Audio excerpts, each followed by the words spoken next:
Hey folks, it's Grant over here at Local Cooling Farms. We are hitting the road with 3 of our breeding sows that are heavy bred.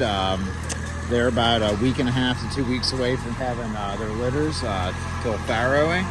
And we're going around the block to bring them to the hog farrowing barn area, and we'll get them settled in over there and start getting them prepped to have their litter. And while we're driving with the pigs, I can kind of give you guys a brief on our pig breeding program.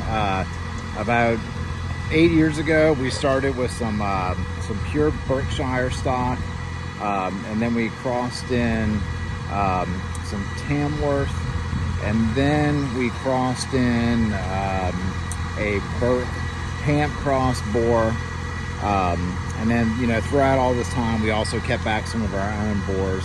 And then we made a road trip up to Virginia, and then we got some boars from Jordan and Laura Green over at J&L Green Farms in Edinburgh, Virginia. Raised them, they were great. And then we kept back some boars that were their offspring, and then we ran with those boars for a while. And then we had picked up some boars, piglets, some old boarlings from Cliff Davis in Tennessee. He's got an old line of Duroc, and actually these sows were bred to that Duroc boar. Of course, we had to wait till he was big enough to service these gals, and they're all bred and looks good so far. So this is going to be the first litter of pigs from the cross of Cliff's Duroc boar to our stock. And then what we'll do, if everything goes well, which I don't see why it wouldn't, we'll keep the Duroc back for like another year and a half or so, you know, get more litters out of him. And then we'll keep back some boarlings, and then we'll rebreed those boarlings back for maybe about another year or two, and then we'll seek out another boar from somebody else. Like we're looking at possibly bringing in an old line Hamp boar, perhaps.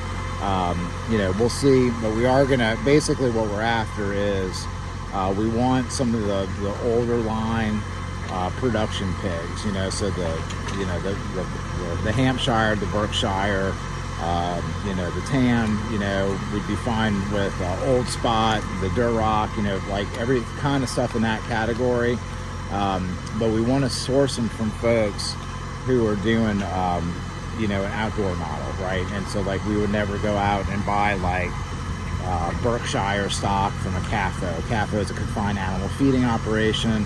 A lot of people may think they're getting quote unquote good genetics from some of these old line pigs, but the problem is that you're buying stock from somebody who's just running an old line CAFO operation.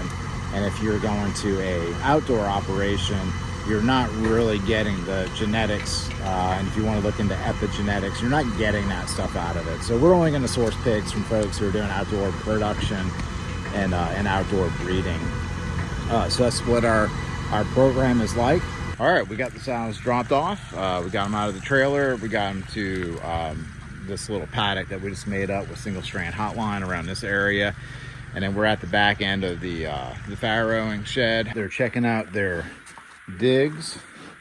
She's like, oh, this is like a really good place to have a litter. I like the accommodations. Could I have some deep litter, please? I'll take some hay. That would just be fantastic. Thank you.